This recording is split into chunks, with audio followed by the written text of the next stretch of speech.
No, I was up until 3 just reading.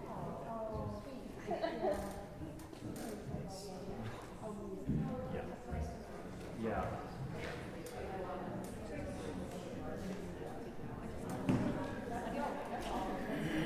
No, it's probably better because I feel good.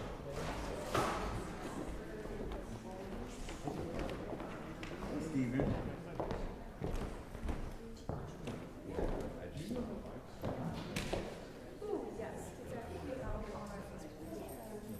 The Fall Island Facebook page. Is that half or? I looked around it, but it wasn't abundantly clear, but I'll try to get it. Okay, if you can't, just I'll message it to you. No problem.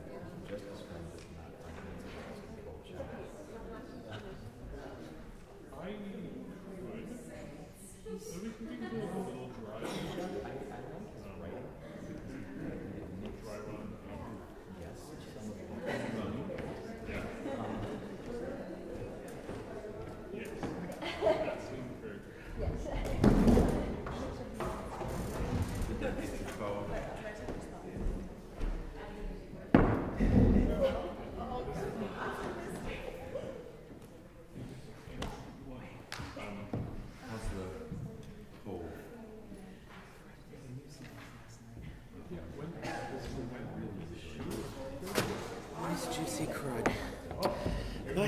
Good morning. Did I see anything? Hey, Rockstar. How are you? Love that color. I felt bad not spending our time together this morning, but there's no. I know we point. didn't have our momo. I know.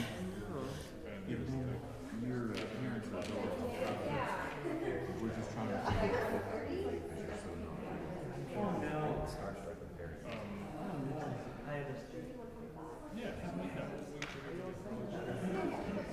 And we're so proud of them. Were they here? I mean, they were here for the conference and they were right after. Oh, okay. A quick little. Was your dad still active in the theater?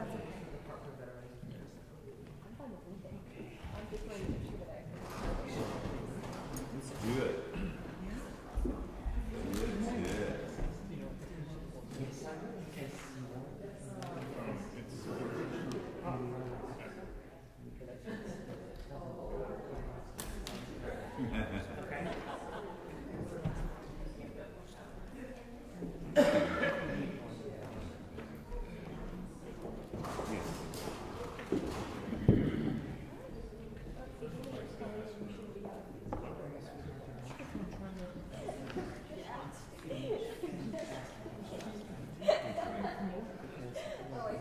Such a lovely.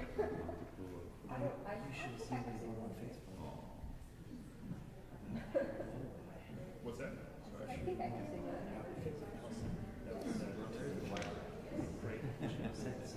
Is it good?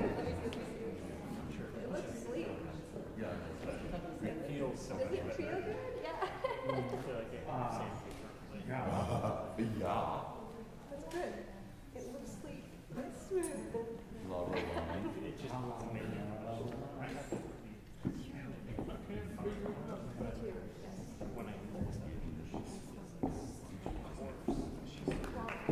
Good morning, everybody. Welcome. Thank you. I'm Lorraine Yarrow-Sullivan. I'm the Executive Director of the Fall Island Vocal Arts Seminar. Thank you all so much for being here, and welcome to those of you who are streaming and watching us on Facebook Live, which is a very exciting development for us this year. If you were able to join us or watch any of the concert last night, you saw world-class artistry and music, and hopefully are just as inspired as I am to hear more on this stage today. So without further ado, let us begin. Excellent.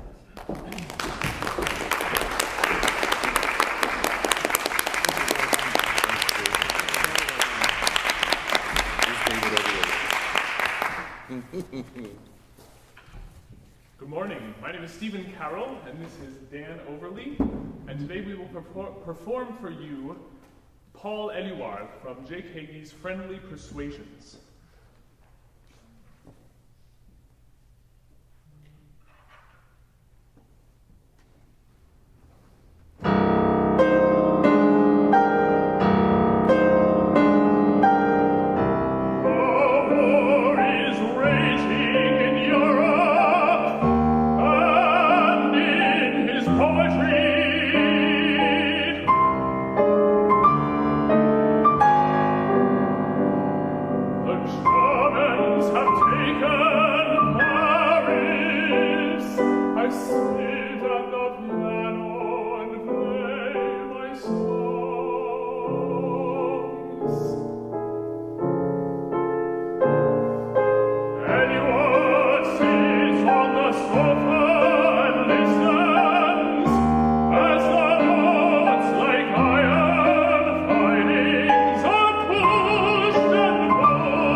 Stephen, can you tell us a little bit about this song and the poetry? Yes, so this, well, it's from the larger set, Friendly Persuasions, that focus on different influences, 4 strong influences in Francis Poulenc's life.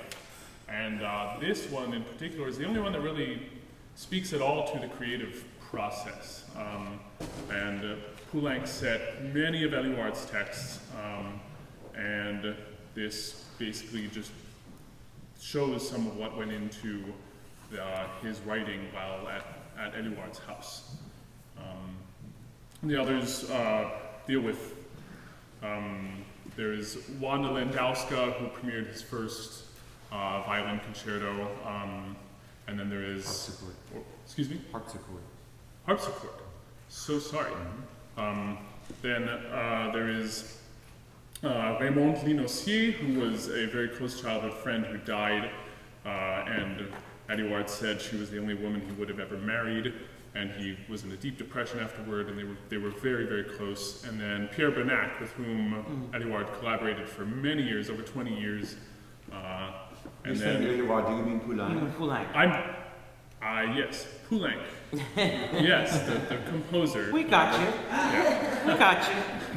We've all had our Z's this morning, last night. I hope. Yeah. Well, I didn't have many, but I'm sure everybody else did.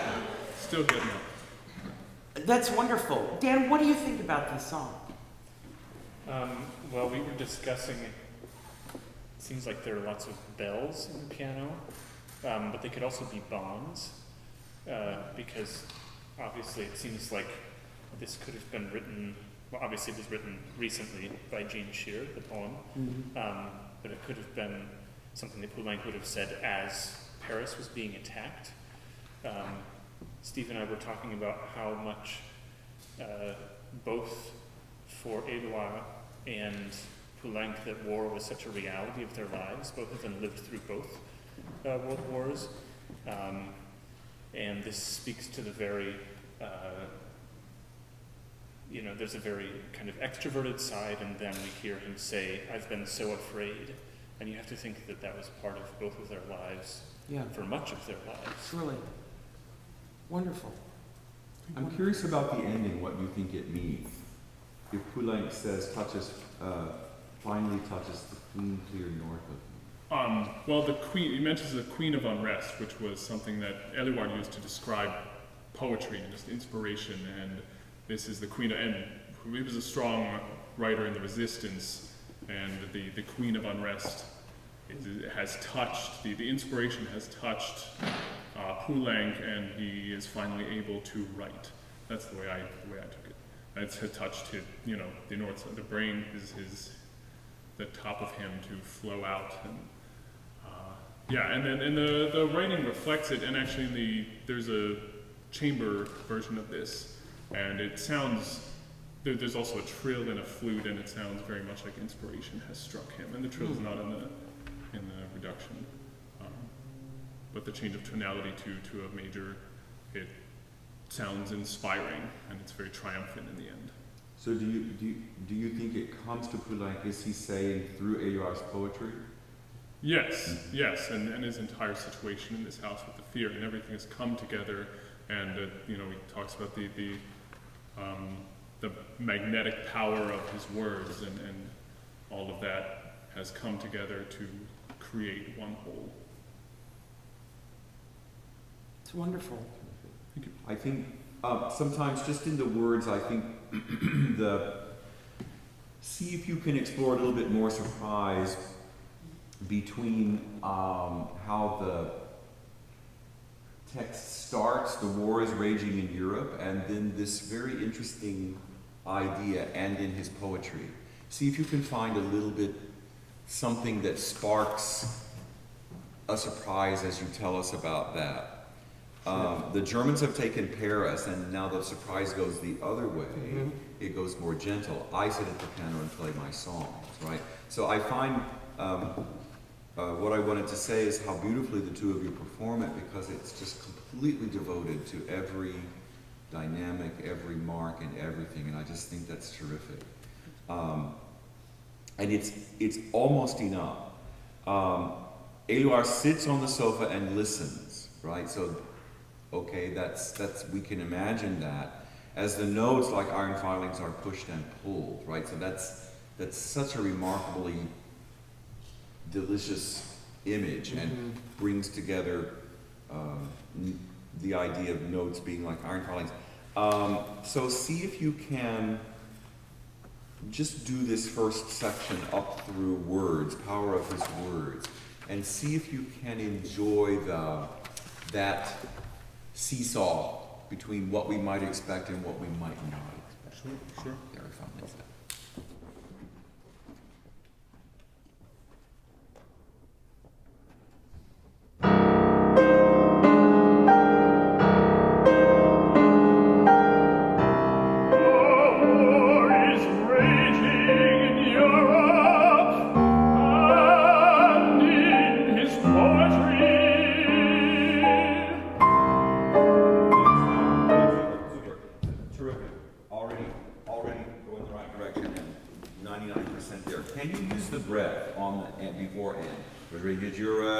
It comes to you then, the idea.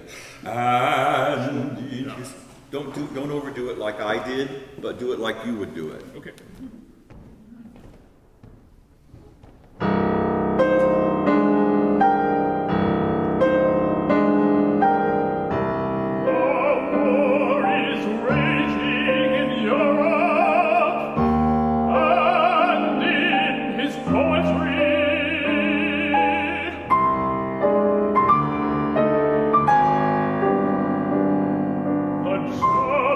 Have taken Paris. the piano and play my song. Excellent. You did exactly the right thing. Excuse me for Dan for stopping you guys. Can this be more legato by staying with the vowel? I sit at the piano. Yeah. Just super singy of the vowels. Can you give us Dan a bum ba bum? Sure.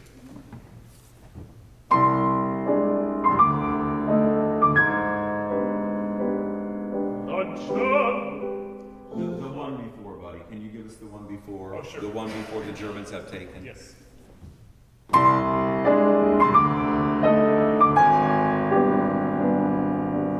Germans have taken Paris. I sit at the piano and play my song. Fantastic. Stop just for a second. And that was beautiful. Keep the consonants clear as you do that. Okay. Can you go right at I sit? Yeah. But the legato is extraordinary and the color is extraordinary. That was terrific. Keep the vowels clear. Right at I sit? I sit at the piano and play my song. Yes, sir. What is it? Sorry. Can I ask you to do the same thing? Put on your glasses or take them off. If you're not going to put on your glasses, put them on the chair. Okay, sure. Yes, No, ma'am. Because you keep futzing, Stephen, and you don't have to. Do not have to. I would be perfectly happy with you wearing your glasses if you're more comfortable wearing them. Well, I think I'm good. I'm good with that. I'm not that blind. So thank you. Okay. Yeah. No futzing. Listen, make sure that when you go to this color, this more legato, soft color, that you don't straighten the tone out. Okay. Play my songs. We need to hear the spin in the tone all the way to the end. It's just not spinny enough. And even in some of the bigger singing, when you don't spin the tone consistently, the pitch becomes nebulous. It sits just north, actually, of the center of the pitch. It almost sounds sharp, but not quite. It's Princess and the Pea. That's my trademark. Is that your trademark? He's worked years to achieve that effect. Could we go from the same place? And is it, when you say I sit at the piano and play my songs, what is the emotion behind that? Well, there's fear and comfort at the same time. He's trying to escape the Oh, fear. I cannot wait to hear how you do that. I sit at the piano and play my songs.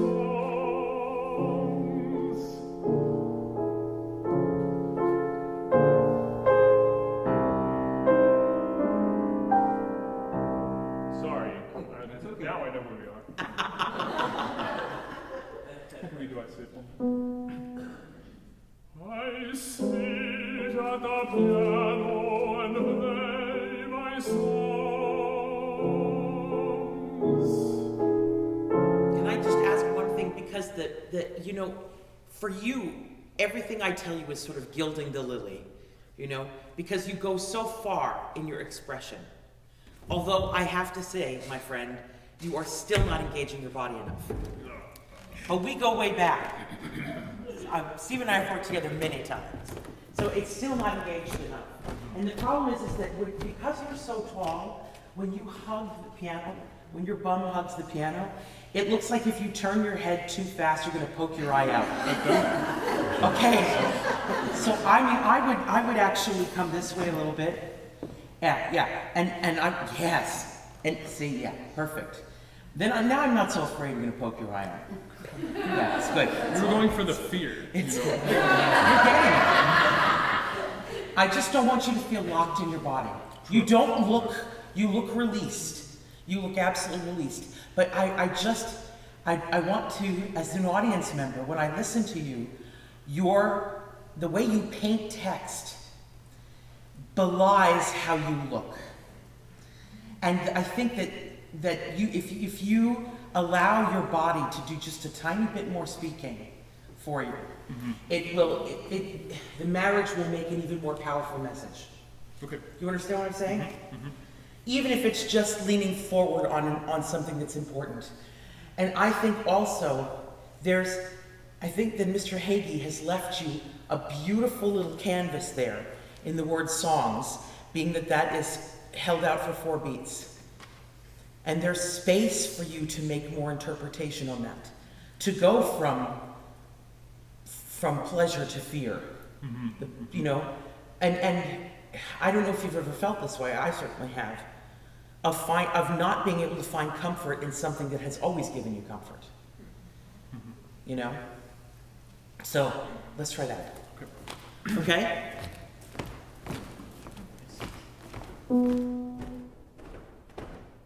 I sit at the piano and play my songs.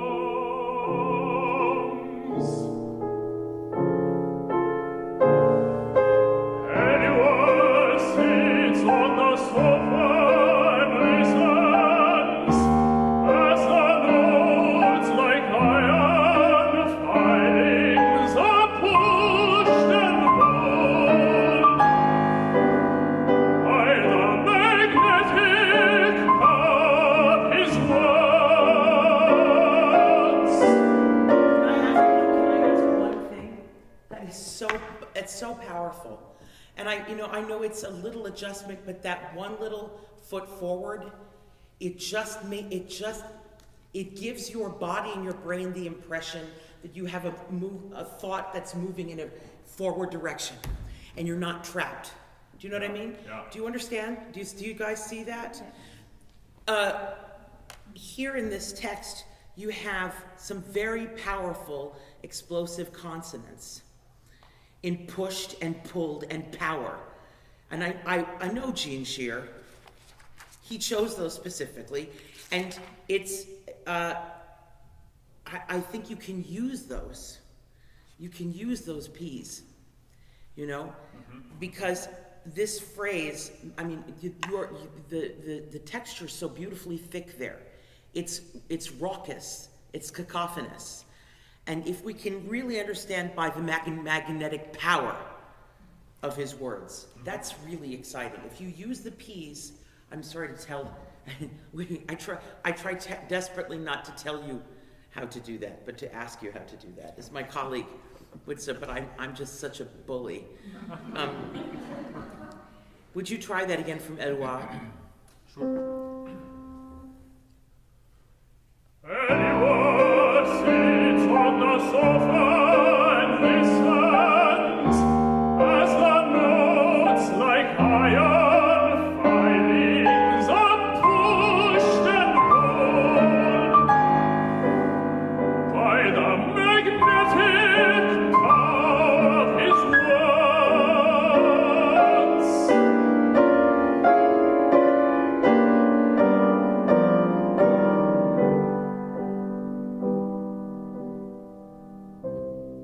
I have been so afraid. I am still so afraid. Locked in the dark, dirty shadows waiting.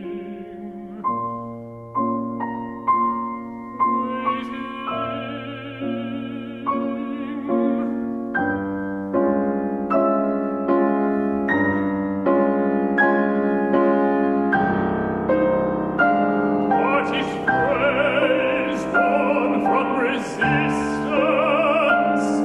The queen of unrest.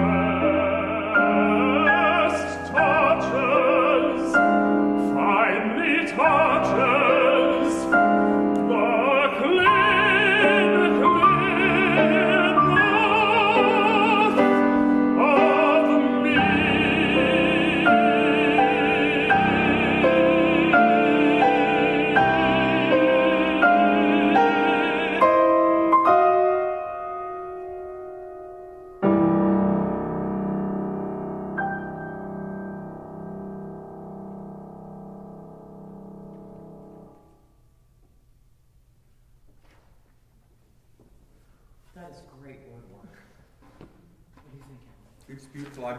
It's just really beautiful. It's magnificent. Again, like Stephanie, just to gild the lily a bit, I wonder if there's something, when you say the clean, clear north, if there can be something more triumphant about it.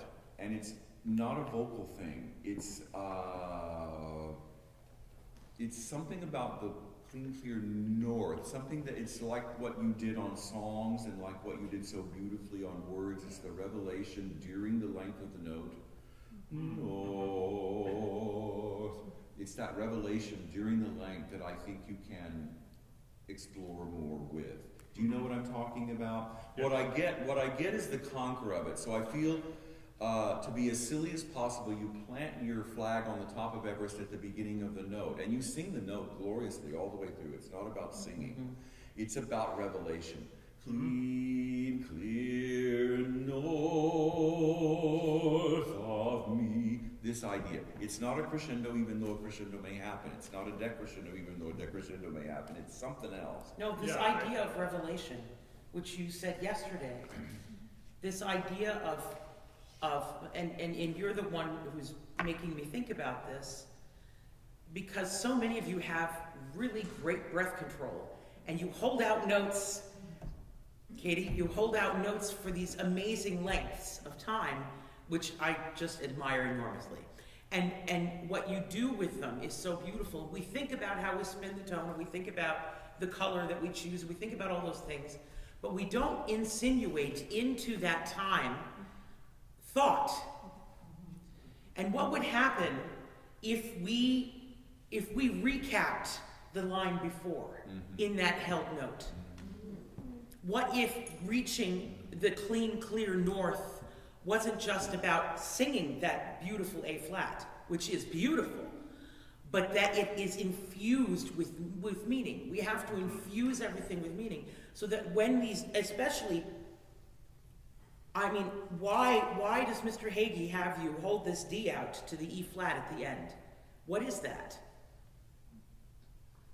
On me, what is it? I think it's further inspiration. That one last half step was just that. Then he's hit it on that E flat. Hit it on the head. Yeah. Yeah.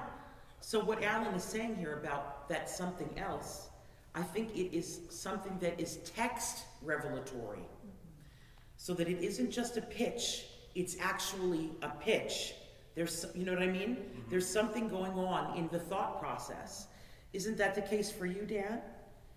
That when you play, you ascribe thought and meaning to the notes? I think whenever that's something I'm very eager to work on for myself, is this idea of revelation.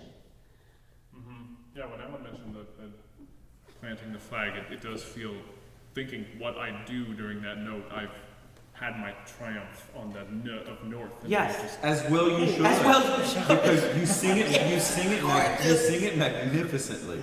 Because it's already so good, it makes me wonder about this other issue of that. Sure. And we have, since we talked about yesterday Ms. Dickinson's poem of morning and day and capitalization, we have this capital R and resistance, which of course Éluard was very much a part of this political movement.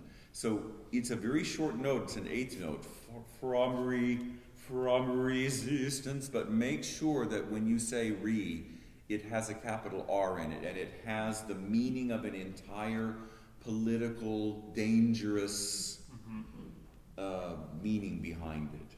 Yes? Yeah. How about two measures before but each phrase?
I buy that. Yeah, me too.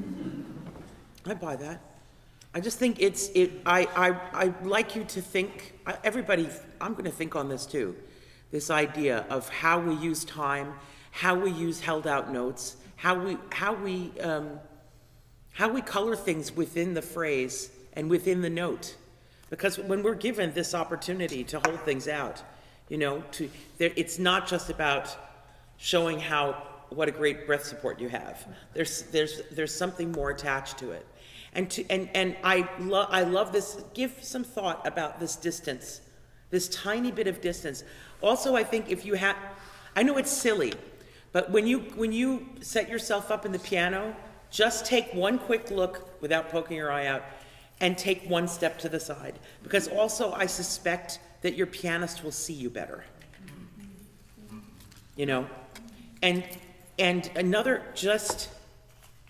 we were talking yesterday with Christina about the face, your beautiful face, and your beautiful face. And when you open your eyes, it goes one of two ways, surprise or really scary.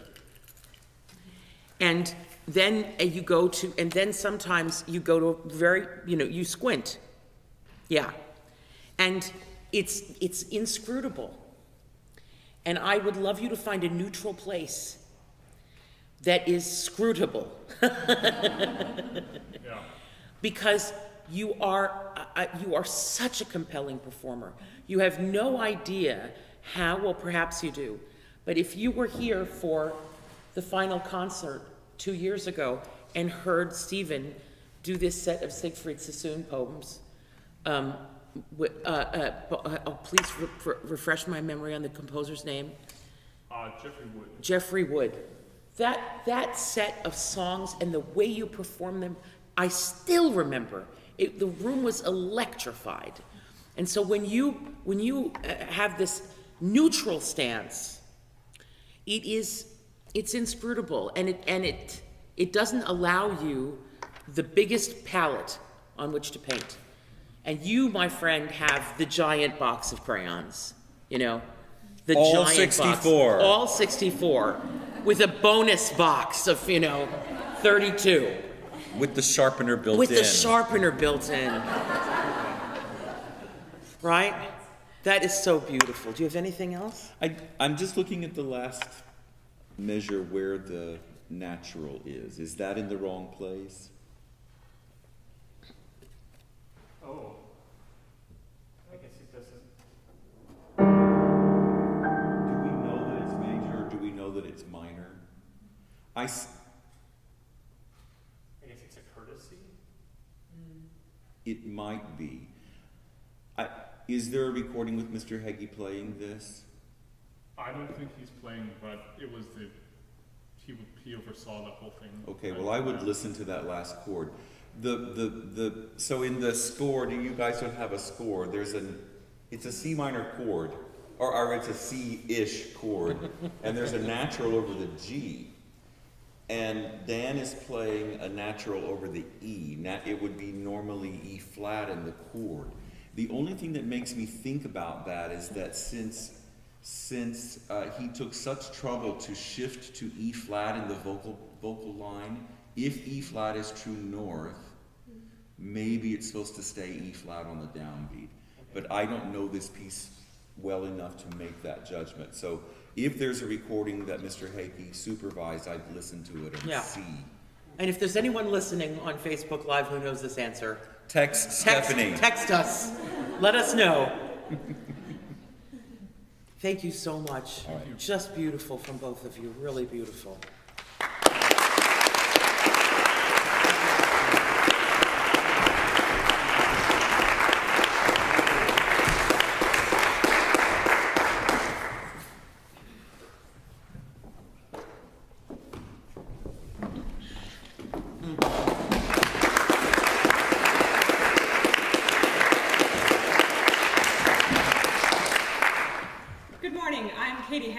And this is Chuyong Lee, and together we will perform The Lordly Hudson by Ned Warham with text by Paul Goodman.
and has no peer in Europe or the East.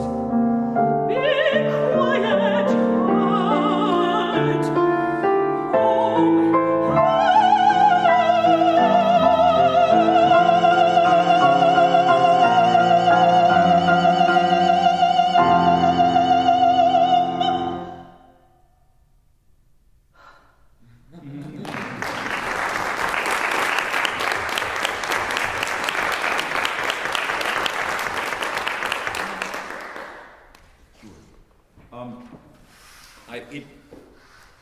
I want to encourage you so that the legato matches the flowing of the Hudson. Okay. Right now, it needs to do that more.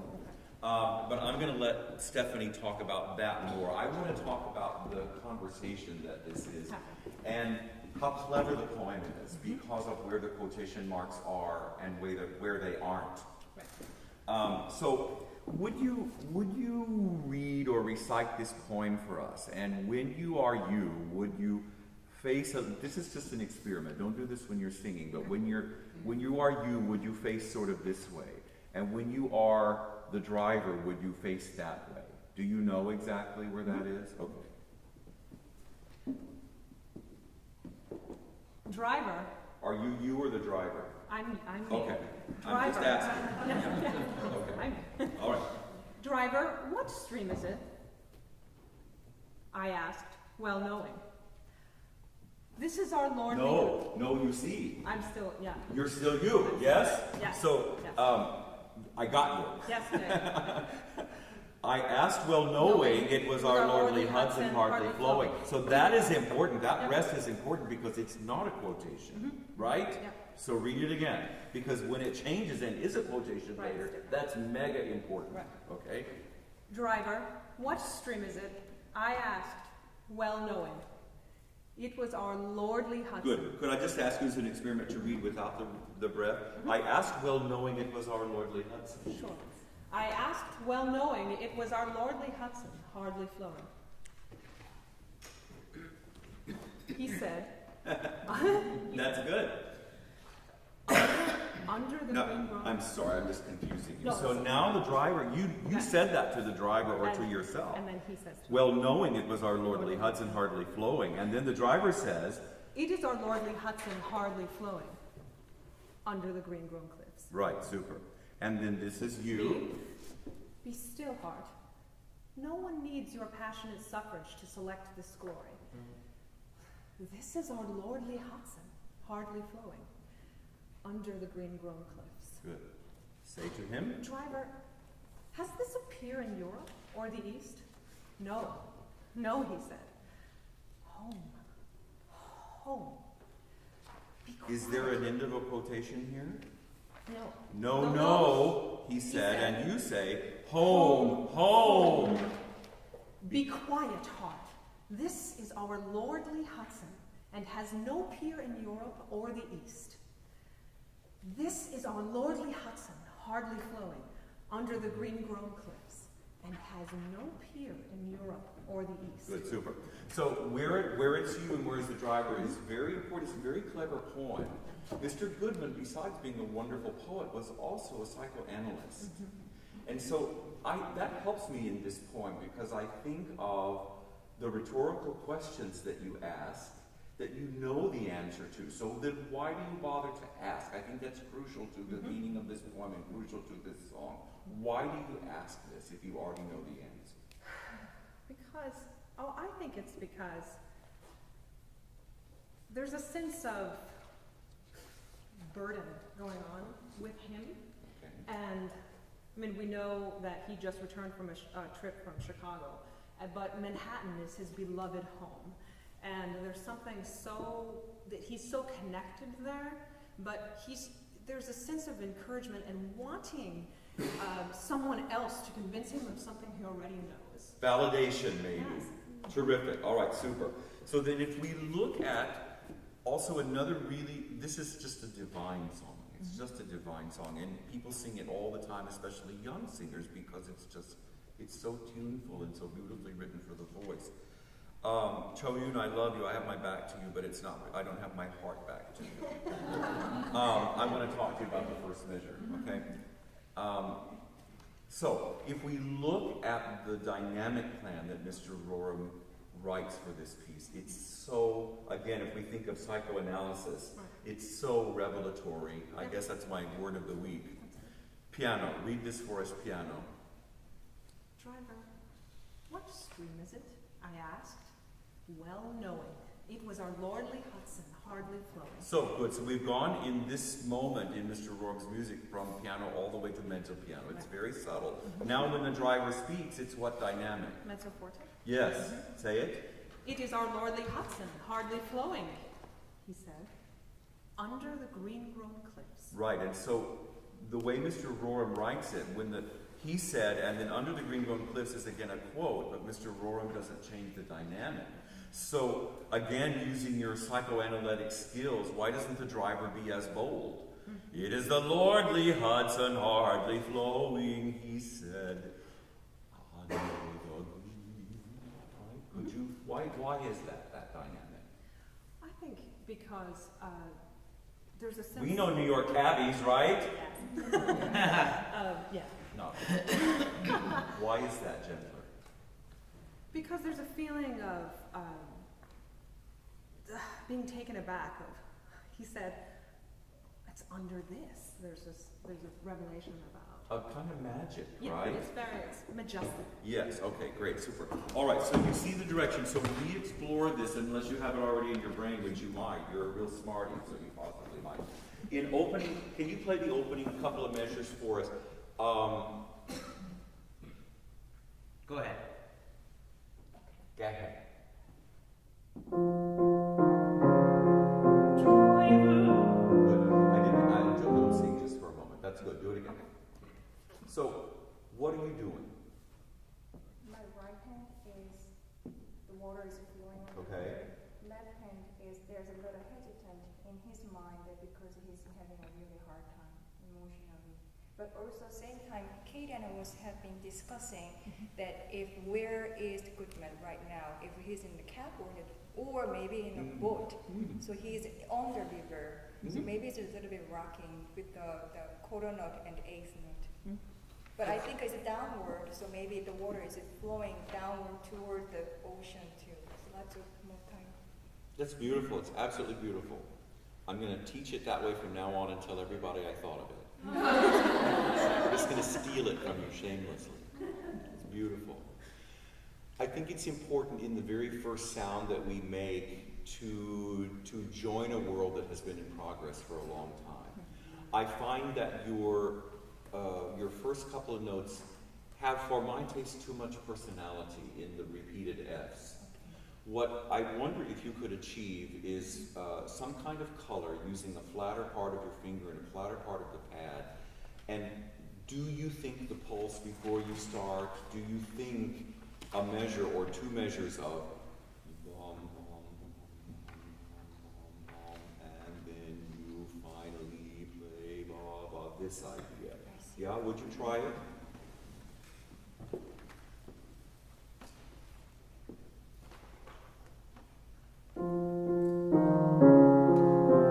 That's very good, super. And then that's already a much better sound. You choose to play the octave in the right hand, which I think is fantastic. Would you go back to, so Mr. Roram writes F, F, F, one F in this hand, one F in this hand. Cho-Yoon chooses to play both Fs in this hand, which is a perfectly logical idea, and I think I know. Why do you do that? Because I want to bring out more. Good, super. I think that works. Just make sure that whatever you use in that octave, that it's very beautifully, evenly voiced. Can I try same way or You do it the same way. I want to hear what you do. Also, since you're talking about this sadness, give a little bit more crescendo in the descending line.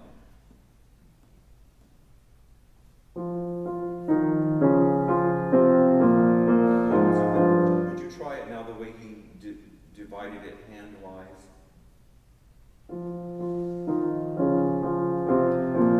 Good. little bit better, but I don't know if I weren't looking at you if I would think it's better. It sounds a little better to me. I think so too. Okay. Could you now do one other very dangerous thing and make the bottom line crescendo, but not the repeated Fs?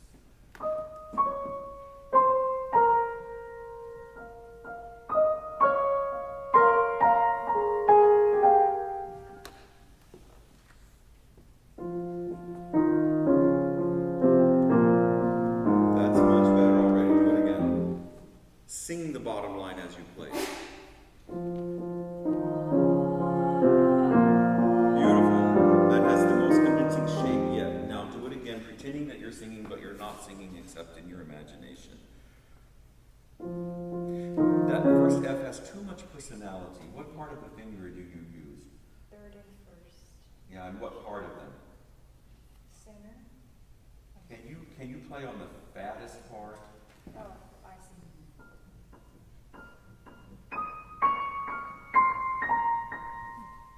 2 layers of sound. That's better. Do it again. Your left hand thumb has too much personality. I told the story yesterday in class that at USC, my doctoral students, I gave them the chance to teach each other. And it was really miraculous watching them teach. They were all so excellent.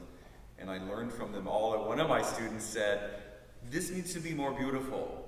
What are you going to do to make it more beautiful?" And I thought, go girl. So this needs to be less personality. What are you going to do to make it less personality?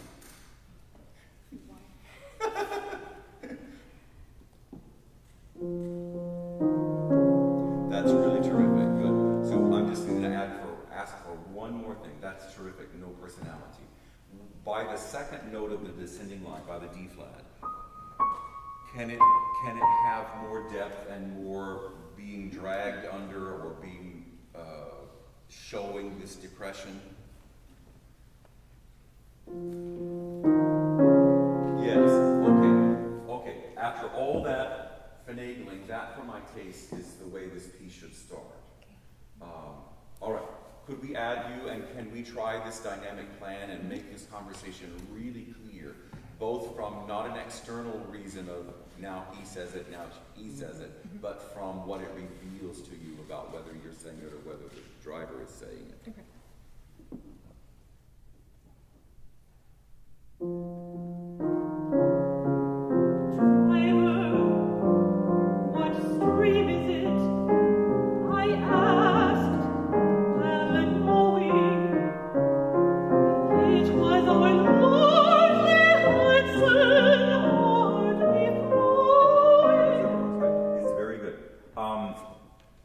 Remember that when you sing it, this is only mezzo piano, so you sound to me very loud. Now, if that is the dynamic at which you need to sing it, that means that everything else needs to come up a little bit. Do you need to sing it that dynamic? No. Okay, then there's your answer. Could I ask you at the same time? Oh, that's very good. Could I ask you at the same time to multitask? Could you sing every vowel? Yes. Driver, what stream is it? Inphonation is meaning. Okay. Everybody raise your right hand. Repeat after me. Inphonation is meaning. No, so I always get somebody that says, repeat after me. So I thought we'd have a smart aleck like that. Inphonation is meaning. Inphonation is meaning. In not phonation is not meaning. Not phonation is not meaning. Okay, so phonate. Oh my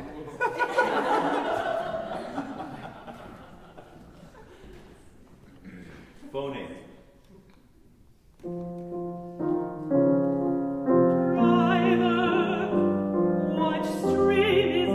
Okay, this is really terrific. Now, don't work harder to phonate. Simply phonate. May I make a Yes, please. suggestion?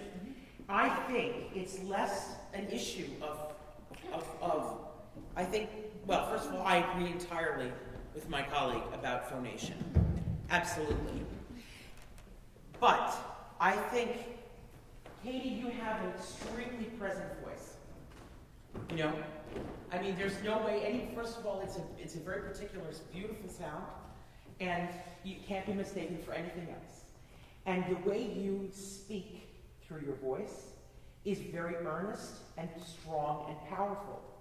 And you drive through your consonants and even into your final consonants. So when you say driver, you actually go driver. You close to the R. You don't sing enough of the vowel, and your R's are the issue here, because there are a lot of R's. So when it's our Lordly Hudson, you sit in the R and you drive. Even in the word driver, it's like all of the quintessential American pronunciation you do to turn up to 11, right? But it's only out of earnestness to be understood.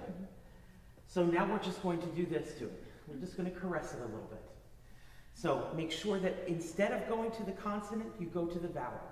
Because for you, the consonant is not an issue. Okay? So say this phrase for me. Just say the first phrase. Driver, what stream is it?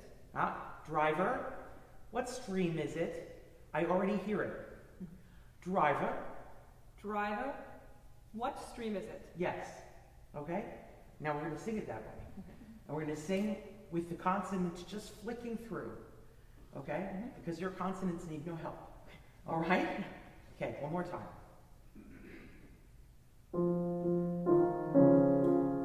Driver, what stream is it?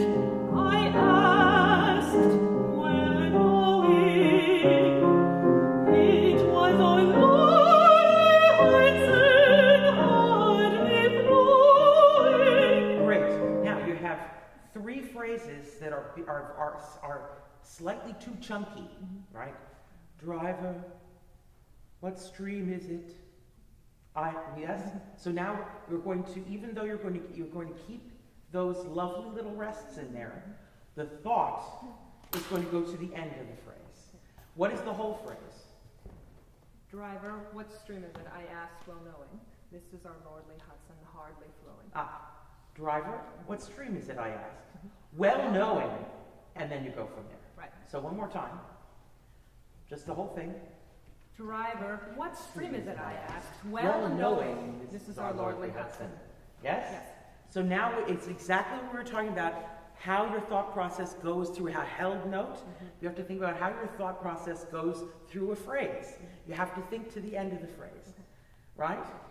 So not just chunks. We're going to give them the full Megillah. Okay? Driver, what stream is it? Yes. I asked, well knowing it was on hardly flowing. Great. So much better. Especially between the first two parts of the phrase. So now when Mr. Roram gives us a chance to really flow and really go, you need to do that, right? You need to sing, okay? So we're just going to sing. And Alan's point is absolutely correct. What we're getting here from you in terms of volume is very, very middle of the road. It's sort of a middle of the road mezzo piano. You have a very big voice. There's so much more voice in there than you let out, right? But your piano has to measure up to your forte and vice versa. We have to hear them. Otherwise, we just hear this sort of nebulous dynamic that's not interesting, right?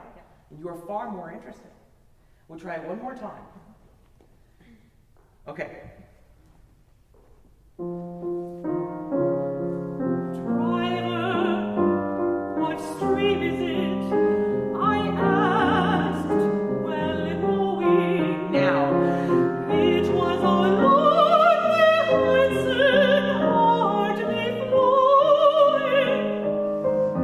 It is on hardly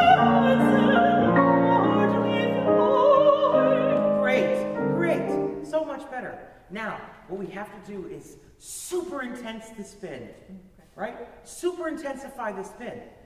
It is our Lord. Well, I wish I could sing, but you have to really super intensify the spin. Because listen, the line is, it is our lordly Hudson, hardly flowing. And it's the most flowing, beautiful, broad. Why is that? Why? Why is he describing this hardly flowing river with the largest interval? Because it's so majestic. It doesn't have to move Yes. very much. And also, he's creating contrast. He's creating contrast. And the most exciting thing in art is contrast.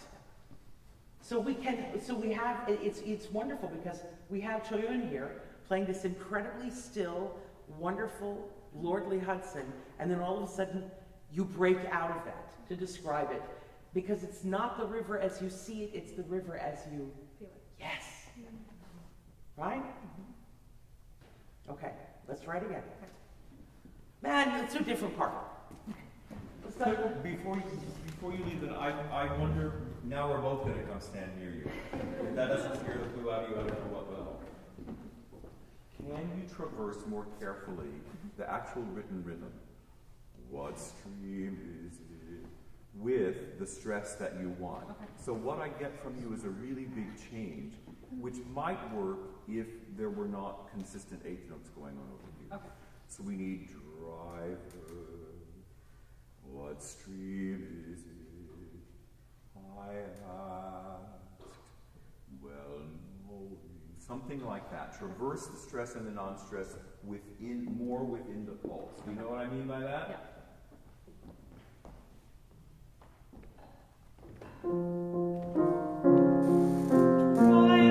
What stream is it? I asked, well knowing. Well knowing you sing a quarter note, the pickup, you sing, well knowing what he writes. Well knowing. Yeah? That's very good. Stephanie, what did you think of that? now I hear where the beat bounces off from, Okay, would you do it one more time? which is great. I hear the off.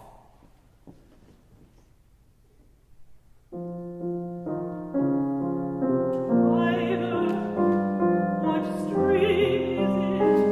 I asked, well knowing. It was on lonely Hudson, hardly flowing. It is on lonely Hudson, hardly flowing. I just saw it's so clear. It's so clear what is capping off the top for you, and it's the R. Okay. The R's are the issue for you in this because you close off. Lordly, how you close off to the R, and so it has. So say lordly. Lordly. Yes. Lord. So just get a little more New England in there, and we'll be happy. Right? Just don't close off to the R. Okay. Really, whenever you want to make your voice speak, the only way to do it is to get out of the way of the vowel and let it spin. Yeah? We know what you say Lordly Hudson a million times in this song. We'll get it. Right? Just from that, it has yes. It is on lonely Hudson. We have to spin from the beginning, from the very beginning. So it's like, it is our Lordly, right? It is on lonely Hudson, hardly flowing. Great, now we're going to spin even more. Okay. You gave me 50%, give me 25% more spin. It is on lonely Hudson. So closing off. Lordly Hudson. When you get up to that, I want you to be a giant opera singer and just go, Lord, and hold it out. Okay. And then I'll tell you when you can let it go. Okay. It is on lonely Great. Hudson. Now do it without holding it out. It is on lonely Hudson. Nope. Wasn't as good. It is on lonely Hudson. You're closing off. It's just sing lolly. Lolly. Yeah. Just sing lolly. One more time. It is on lonely Hudson. I heard lordly. Did you hear lordly? I heard it. Don't close off. Okay. You have to, Katie, you've got to spin your voice from the very beginning. Because the thing is that for you, the difference between a spun tone and a not spun tone is like this. Because it's so beautiful when you do it consistently. It's so beautiful. And one thing that I want to bring to your attention is that when you begin, and you did this, you've done this every time, you start off in here. You put your head down and you close your eyes. And then you give us your face. And then even at the end of this song, you went, and it was almost as if you were holding your breath. You were holding your emotional breath from just before you started to sing until the end, and you went, that's over. And it's only out of earnestness. What's beautiful about you as a singer is there's not a dishonest bone in your body. But really, really, singers like you, that kind of vulnerability reads like that, right? And I don't want you to lose that. I want you to use that, okay? And that means you've got to step forward and sing and actually sing. So that when it is broad and beautiful, it's full of spinning tone. And then when you need to sing softly, it's full of spinning tone. Let's do one other phrase. One other phrase. Let's go to, no one needs your passionate suffrage. I love that line. Can you just speak that line? Sorry, Jayden, can you just speak that line? No one needs your passionate suffrage to select this glory. Okay. What's the most important word in that phrase? I think it's your, but suffrage. I think glory is also important. Alan, what do you think? It's like one of those lines you could read like any different ways, but if we look at what Mr. Rorem says in terms of his crescendos and decrescendos, it's glory. Yeah? What do you think? I agree. But I think that we need to start with Be Still, Heart. Speak it for me. I'm sorry, Children. Speak it for me. Be still, heart. No one needs your passionate suffrage to select this glory. Now, what is the punctuation at the end of heart? It's an exclamation point. Yes, exclamation. So it's piano and it's an exclamation point. How are you going to make this point while you're singing? It's more internal. More internal? Yeah. If you are wanting to get something across to someone, and it's very important, but you need to do it softly, what do you do? Whisper it? Whisper it? You whisper it, but what do you do in the whisper? Anybody can answer this. Energize your consonants. Energize the consonant. Energize the consonant. And I would say energize the vowel too. I would just say plain old energize. Okay. Get all Jean-Luc Picard on this. It needs to be, I mean, you have to super spin the tone, you have to super energize everything. Be still, heart. Do you want the driver to know how passionate you are about the Lordly Hudson? Do you? Or is this a delicious secret you're keeping? I think it's a secret, but I think by the end it's very obvious. That's a perfectly wonderful way of looking at it. Because you know this is the only time this phrase gets said. Everything else gets repeated. This phrase does not. So That's true. be still, heart. Yeah? Could I ask her to read it in a couple of different ways? Yes. Would you read this as a delightful message to your superego? Be still, heart. No one needs your passionate suffrage to select this glory. Good, super. Now, would you read it kind of the opposite with some of the burden that you described at the beginning? Be still, heart. No one needs your passionate suffrage to select this glory. It's very good, and I'm sure you can come up with 40 other ways to do that, and Mr. Roram writes it delightfully mostly in the middle voice and between piano and mezzo piano. Now, dynamics are colors. They're not really so much about loud and soft. They're indications of color and meaning, and you get to interpret that. Make sure that it's really specific to what came before and what's going to come after, whether it's the same or very different or something like that, just to make sure that it's clear. Tell us what suffrage means.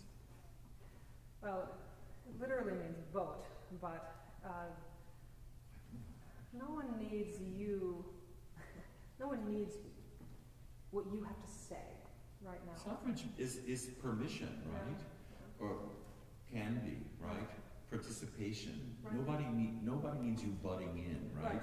Nobody needs your passionate suffrage.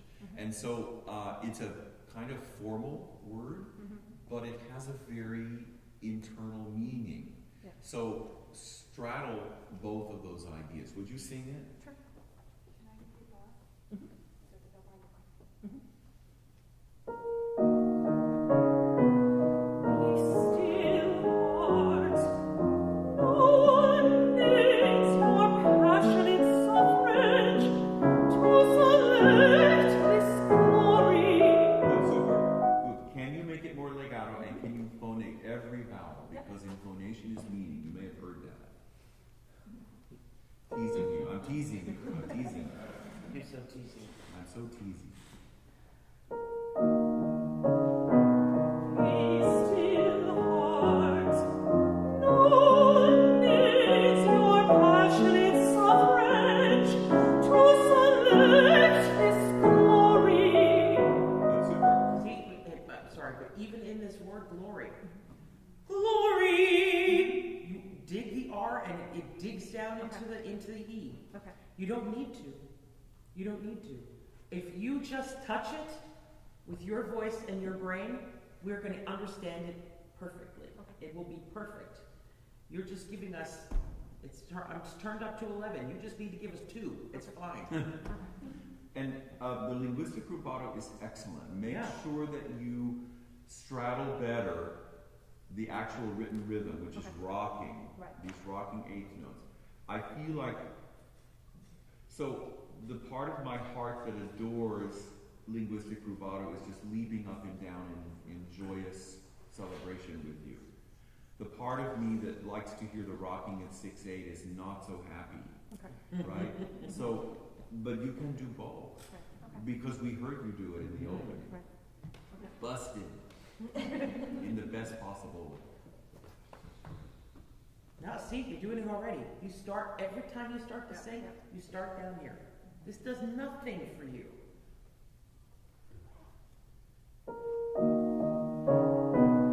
Be still, heart.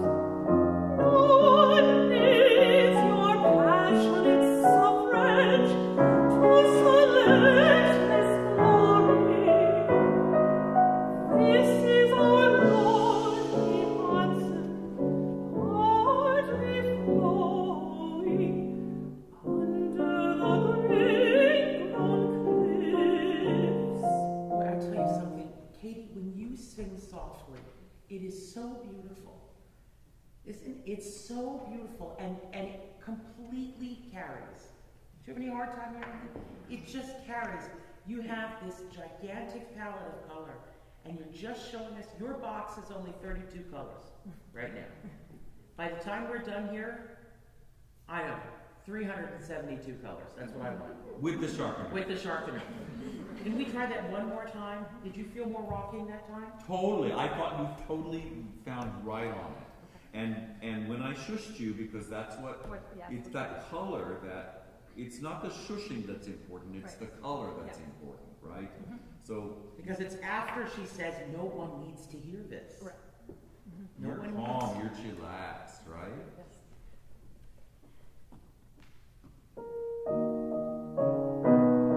Be still, heart. No one needs your passionate suffrage to select this glory. This is our lordly Hudson, hardly flowing under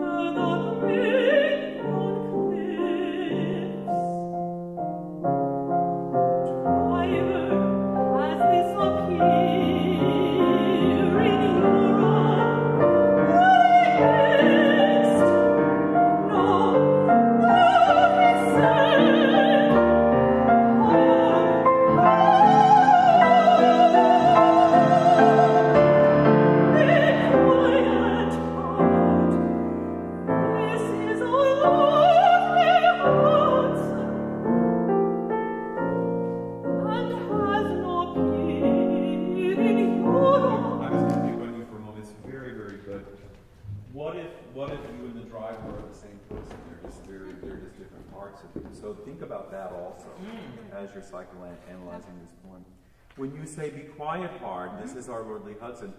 The dynamic marking is what? Fortissimo. Right, and where's the decrescendo? Hudson. Yeah, where do you make it? At heart. Yeah, you make it kind of a bar and a half too early. Okay. So again, the idea is not how loud can you be for how long. The idea is what is the emotional impact of that, and why did you write it that way? Right. Could we start right at the fortissimo, be quiet part, and revel in that emotion? Okay. And when you're reveling, do it with your spinning tone. Okay.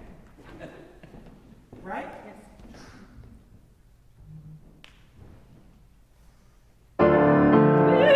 Quiet heart, this is a lonely Hudson.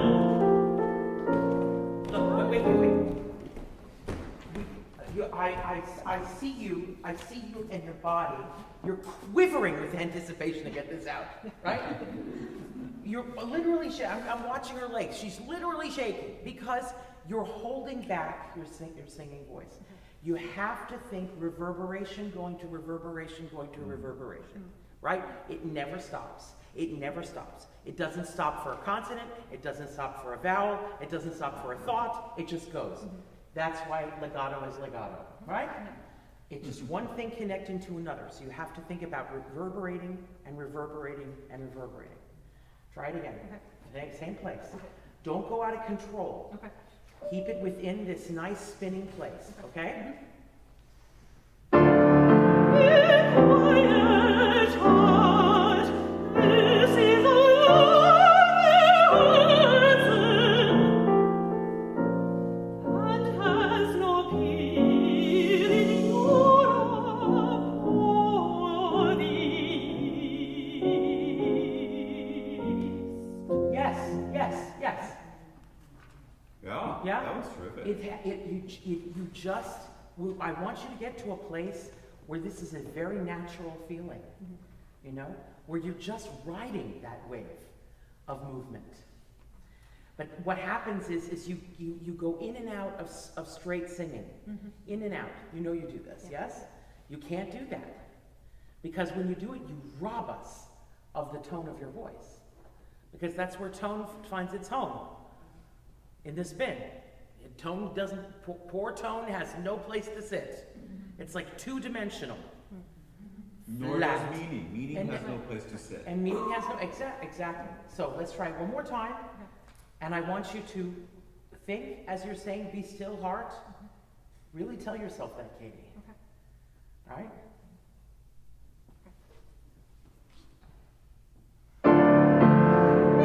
Quiet heart, this is a lonely Hudson, Yeah. and has no peer in Europe or the East.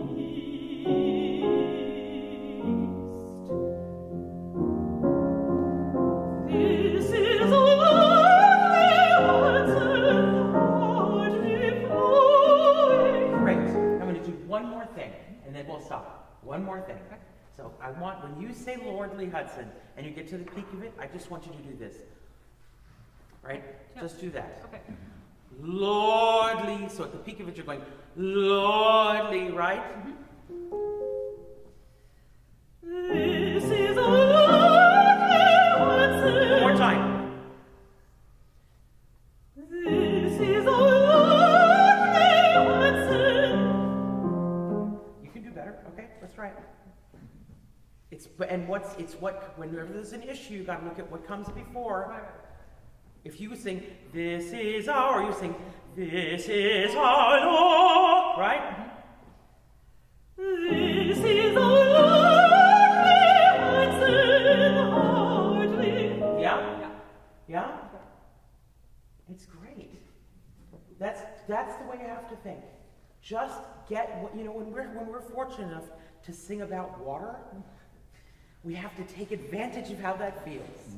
So at some point while you're here, go sit by the Racket River, which I think is as magisterial as the Hudson, and go sit by the river and just feel how that feels. Not enough of us are near, moving water has an amazing effect on energy. And I think that that's all over this song. So do that, connect with that, and that movement, that non-stop movement.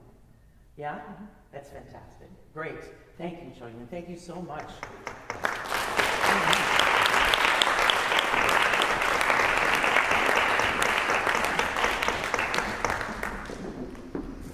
All right.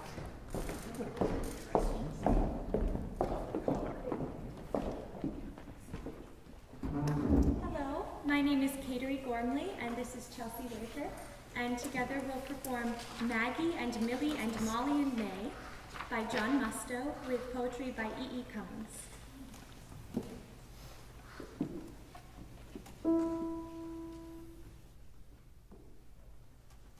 Maggie and Millie and Molly and May went down to the beach to play one day. And Maggie discovered a shell that sang so sweetly. She couldn't remember her troubles, and Millie befriended a stranded star.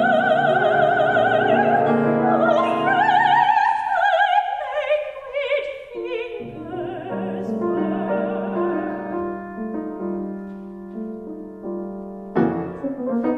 And Molly was chased by a horrible thing, which raced sideways for foaming bubbles. And May came home with a smooth round stone, as small as a world, and as large as a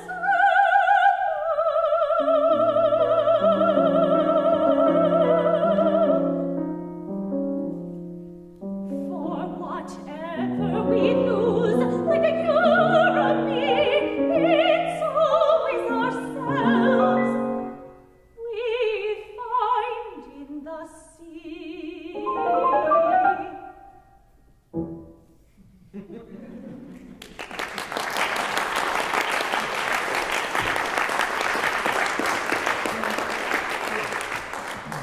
Terrific, very well done. Chelsea, just sometimes I lose the swing of your 6/8. For instance, down to the beach in measure 1, 2, 3, 4. When you finish the figure, I lose where you are in it. Could you play measure 4? Sure. Yeah, that's exactly right. Okay, it's just the way I hear it. You're spot on. So since the poem is so fine and it's so remarkable, you have to make sure that your delivery of the text matches the marvel of and the fun in it. So sometimes your consonants are so liquid that I can't hear certain contrasts of ideas. When you say as small as a world and as large as alone. So is this alone from the bank? No, this is being alone, right? So I would ask you to put this is just a technical thing, to put a tiny glottal there. As small as a world and as large as alone, and use something magical about that L that makes it sound like the word alone. Sure. I think you need to go further in your imagination to paint this. Also, when you look at the way Mr. Cummings plays beach volleyball with consonants, he has lots of liquids. Maggie and Millie and Molly and May. And then he changes to Crispy, went down to the beach to play one day. So if you would play with him, French poets do this all the time too. I guess all great poets do. But can you try that just from the very beginning? It probably, Chelsea, will likely affect the way you want to articulate in the same way. Sometimes it's going to be a little more liquid, and sometimes more brilliant in the touch.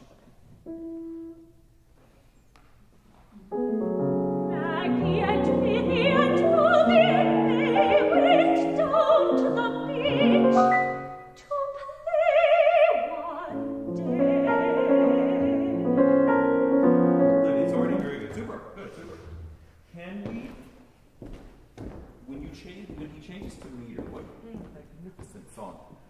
Mag, can you rock in this a little bit with stress and non-stress? Maggie and Millie and Molly and May. Then he changes to 4/8. It's a very square rhythm, right? Use it for fun to, do you breathe here or not after May? I'm not. Okay, that's terrific. You don't need to. But you do need to change the idea of 9/8 to 4/8. Triplets are round, duplets are square. Okay? So when you get there, I don't know how to tell you to do that, honestly, but your imagination will tell you. Okay. Can you read this in rhythm? Sure. Maggie and Millie and Molly and May went down to the beach. That's exactly right. You did something remarkable on the W. May went down to the beach. That was exactly right. Okay. So you kind of do that when you sing, but think of it more specifically. Okay. Once again. Maggie and Millie and Molly and May went down to the beach. That's fantastic. It's just spot on. Just spot on. I bet you can have more fun with the length of beach. How long is it? It's an 8th note. Yeah, so where can you put the cha? On the following. Yeah, and have fun. Went down. Say it. Went down to the beach.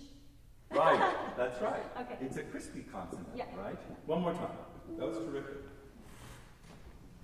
Maggie and Millie and Molly and May went down to the beach. Can you say, well, it's still too long for my taste. Went down to the beach. Okay. Beach. Yeah? Step on a sandy thing. Be cheeky. Be cheeky. Oh, Okay. that's good. Be cheeky. Maggie and Millie and Molly and May went down to the beach Good. to play one day. Good, super. That's excellent. Chelsea, I'm just curious about this measure 6 because there are 3 layers. Can you play the left hand? Now, can you play alto? Good. Now, can you play Miss Left Hand crossing over? Good. Is it possible to hear 3 layers of ideas there? I think you do hear them, but I don't hear them. Okay. And I'm wondering how you can make that happen.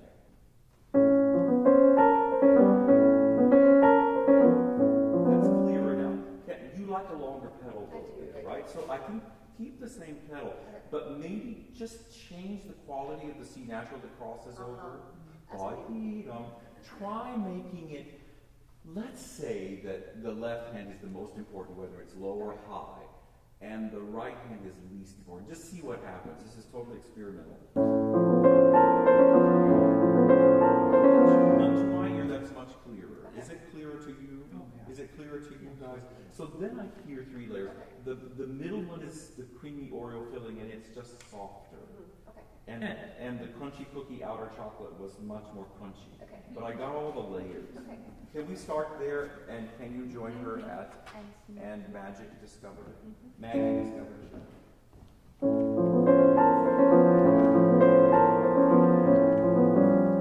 And Maggie discovered a shell that sang so sweetly.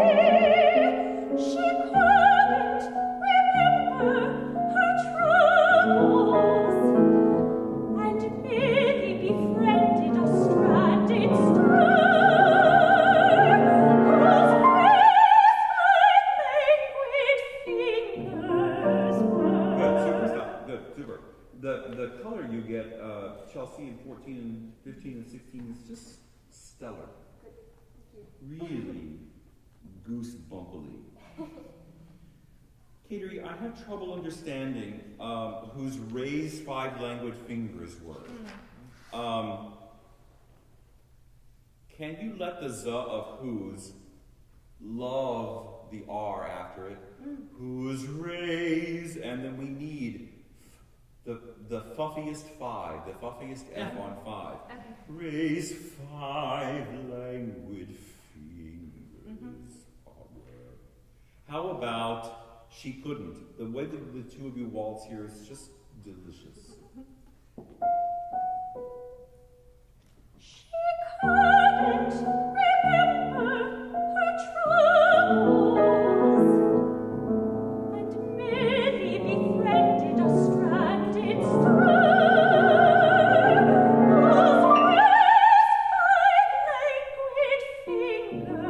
That's much better. That's much better. Would you? That's terrific. Would you say?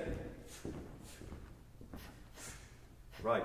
And so make it the chippiest, brightest. Say fee. Fee. Fee. Fee. Right. So even though the vowel is wider than that, so she has to say 5.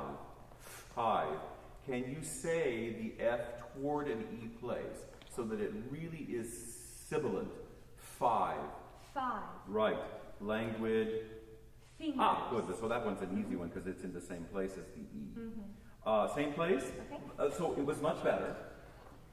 I still worry that we might not get it unless the F is really, really chippy. Whose raise I liked better? Did you like the Yeah, and I liked it much better, and I think also you need to find the places in here of the contrast between the 4 girls. They each find something different, and this is so different. Yes, yeah.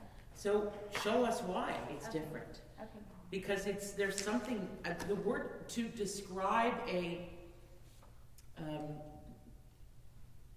starfish.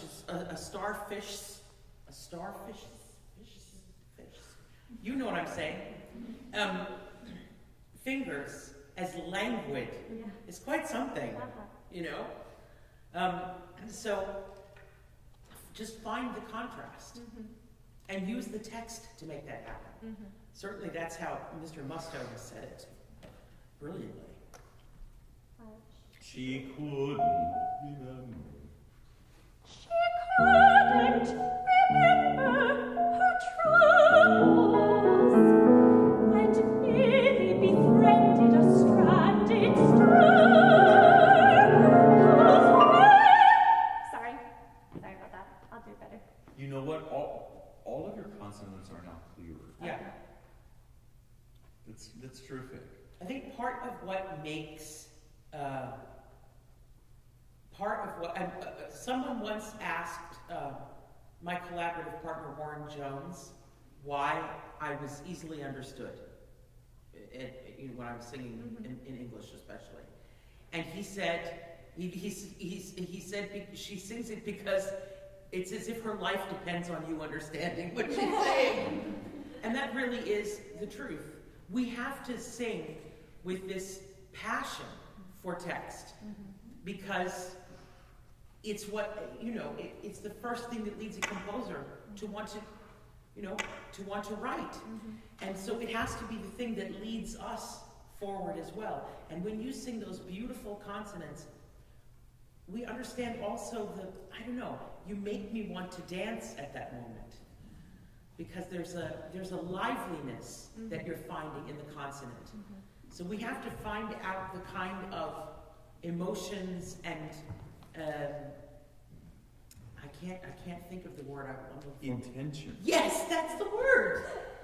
The intention in the consonant. Okay. Can I just say, because of the didactic nature of my teaching self, when we simply make clearer consonants, all we get are clearer consonants. That's right. It sounds like a diction exercise. Sometimes that's a necessary step. That I think a lot of times it's a necessary step. The goal, I'll just say, is not clearer consonants. The goal is clearer, more specific intention. So I'm getting that from you. Okay. Yeah? One more time. She couldn't. She couldn't remember her troubles, and merely befriended a stranded star. Whose raised 5 languid fingers were. Great. Keep going. And while he was chased by a horrible thing, which traced sideways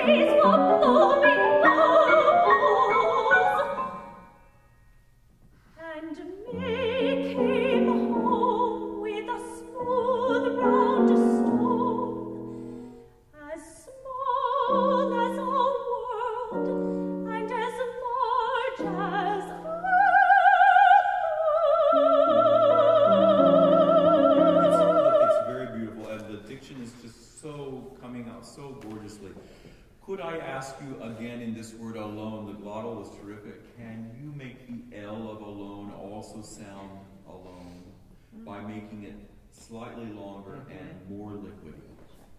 Yeah? Yeah. So that it doesn't sound like savings and loan. Right now it still sounds like savings and loan. Alone. Alone. Yeah, okay. And May came home. And May came home with a smooth round stone, as small as a world and as large as a moon.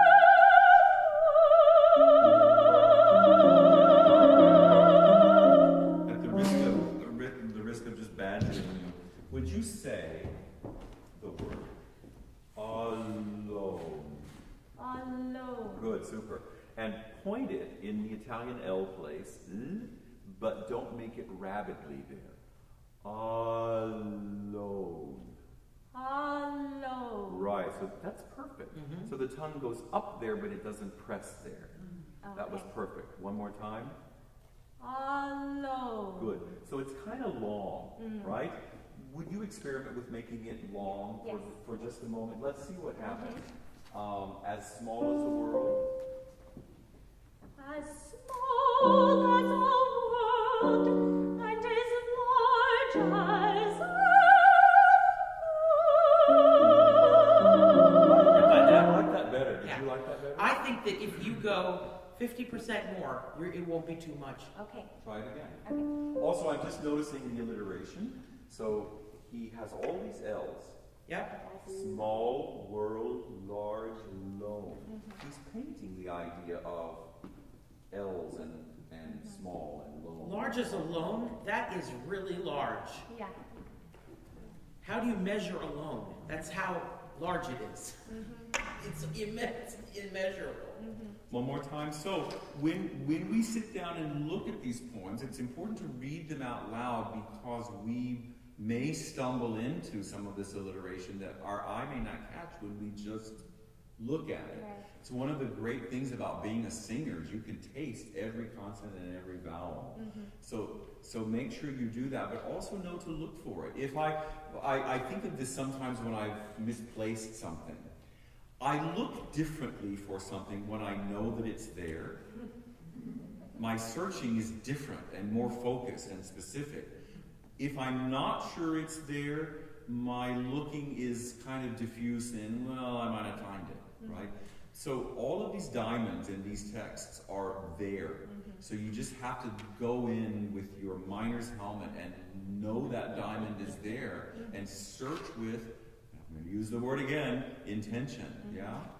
But the thing about it is, too, that's so fun is that your intuition is so playful. Your intuition, everyone in this room has an incredible intuition. So that's the fun part. There's the brainiac part and the 3-year-old in the sandbox part, right? So be both. Okay. As small. As small as a world and as large as a Make it legato to sing alone. Yeah. Very good. So one of the great benefits of singing into the top to the top of the score as you do, it's so beautiful and it's so easy. So then you have to be one of the leaders in the world about singing into the top and singing it absolutely with intention and clear intention because you can, right? Other sopranos will feed you poison tuna fish sandwiches, wishing that they could do what you do as easily, right? Okay. So show it off. Okay. And as small, as small as a world. as small as a world and as large as a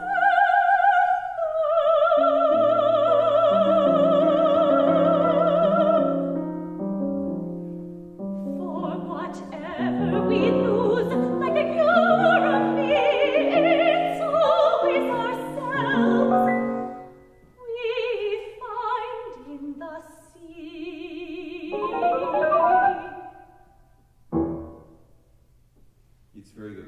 just one tiny thing in addition to what you did.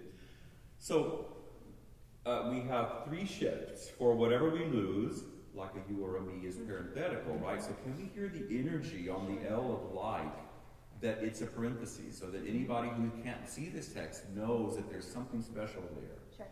And then the word always is very important, right? Cummings is making a huge statement. It's always ourselves. And then the surprise. And Mr. Musto writes, poco rubato, we find us. Use that and surprise yourself, like Stephanie was saying later, or yesterday, to surprise us somehow, and surprise yourself with how you do that. Different at Alice Tully than at Carnegie. Okay. Yeah? For whatever. For whatever we lose, like a Europe, it's always ourselves we find in the sea. You totally rock. It was great. That was great. It's so specific. It's so specific because, I mean, Cater, you have the most lovely voice. It's like the most delicious bell. And every time it rings, I'm excited about what's going to happen. I don't know what's going to, you know what I mean? I feel like that, I feel like I've been in a terrific psychological experiment, and every time the bell rings, who knows what's going to happen? And it can be so exciting. The flip side of it is, it can just be pretty. Because, I mean, you'd have to go a long way to make your voice ugly. I don't think it's possible. Maybe there's a pill, but or a poisoned tuna fish sandwich, Or a cigar. or a cigar. But the problem is, the issue with really pretty singers, pretty voices, is that they can exist as just pretty. But when they are loaded with meaning and intention and surprise, it's exciting and wonderful, and it makes me anticipatory. That's what I want when I hear you sing. I want to anticipate what's coming next with great excitement. And when you sing like this, that's what I get. It's really stirring. Beautiful. Thank you for great. Isn't that a delightful song? It is so delightful. Hey Chelsea, the way you play the ending is just spectacular. You're such a delightful little crab. Can I just, when you play the last left-hand thing between E and D sharp, can you make sure that you hear the dissonance of that? Sure. Yeah. So I have to say, to be honest with you, that I did hear it, but I wasn't sure I heard it on purpose. Did I hear it on purpose? I mean, I was trying to bring out kind of even voicing, but I think I need to voice the D Maybe sharp. slightly the D sharp, since you have 2 E's against 1 D sharp. Right. Try it. Yeah, and then it can be softer. Yeah. Okay? Super. Fantastic. So, thank you so much.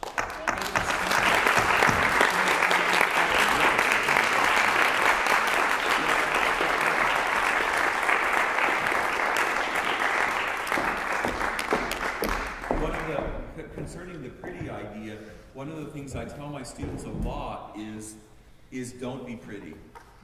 Either be gorgeous or choose another profession. I know. Pretty, here's the reality about pretty. Pretty is not on the path to gorgeous. Pretty is the enemy of gorgeous. Because we think it's enough to be pretty, and it isn't. No. So, I guess maybe for, like in diction, we have first to learn to be pretty, yeah? But we have to know that it's not enough. So, that's my speech about pretty. It's a very good speech. Thank you. I thank you for that. We have some time for questions. Is there anything that you guys want to ask that we've talked about over the last couple of days, or from last night, or anything that's... I had a question. Okay. Because we heard Ricky Ian Gordon's Will There Really Be a Morning Yes. yesterday. Yes. And I'm singing the Lori Laitman setting on our final concert. Yes. And there are really big changes in each version of the poem. Yes. And I was just curious, I know that with Emily Dickinson's poetry, there were many additions and people made changes that might not necessarily have been her ideas. Right? But what the two changes were was it brought from famous places in the Gordon version and famous countries in the Lakeland version, and this pilgrim and a pilgrim. And I was just wondering, the composers obviously were working off of different versions. How do they choose which one they want to set? I shall ask the composer.